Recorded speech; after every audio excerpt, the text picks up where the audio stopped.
You can't be authentic if you have a false sense of identity. Fact is that most people today have absolutely no idea who they actually are. In order to be authentic, we need to first identify and then strip down, tear off all those things that are not who we are. Let me show you. This is how you walk around, not physically, but mentally and emotionally. You have your VR helmet on with the programming, your conditioning from your upbringing, everything that you've heard about yourself, the world, others, what you like, what others are like, what to look out for from your parents, from the school system, from relatives and friends, from advertising, TV, politics, religion, all of that. You keep your shield up to not get hurt and to not get people coming too close to you to discover things that you might not want to show them. You have your mask on to not show how you actually feel, to keep that brave face on. You keep it together. You're strong, you're capable, you can do it, you're happy, but inside you feel like crying. You feel that you can't keep it together, but you put the brave face on.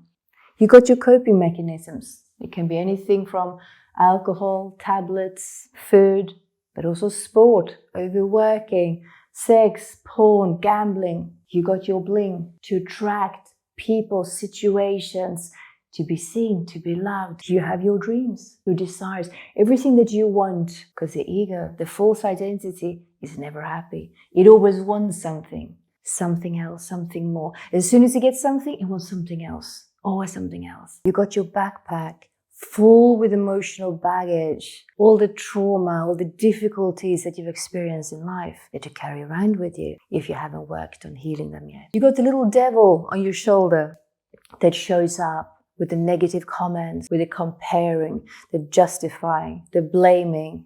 It's like you have a mix of a sports commentator, a judge, and a prosecutor, all at the same time chatting away, especially about yourself. You're not good enough.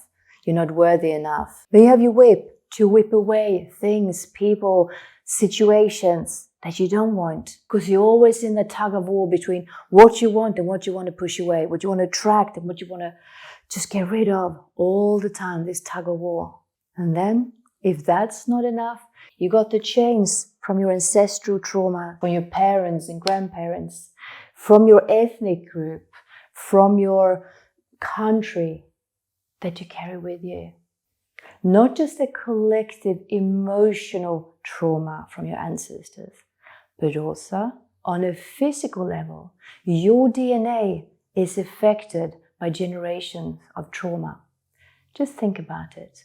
The egg that then met the sperm and became your physical body was already in your mother when she was lying in her mother's womb. That's something to think about. So it has absorbed the emotional state of your grandmother when she was pregnant with your mother. All of these things makes us not present, makes us not see the world, ourselves, others as we are. All of these layers of protective mechanisms, of coping mechanisms, of strategies and programmings prevent us from seeing, knowing our core, our authentic selves. By just being aware of what's going on, we can then choose to learn how to strip away all these false identities. So how do we awaken to our true, authentic selves? How do we get liberated? Well, first we need a wake-up call. And that normally happens in one or two ways.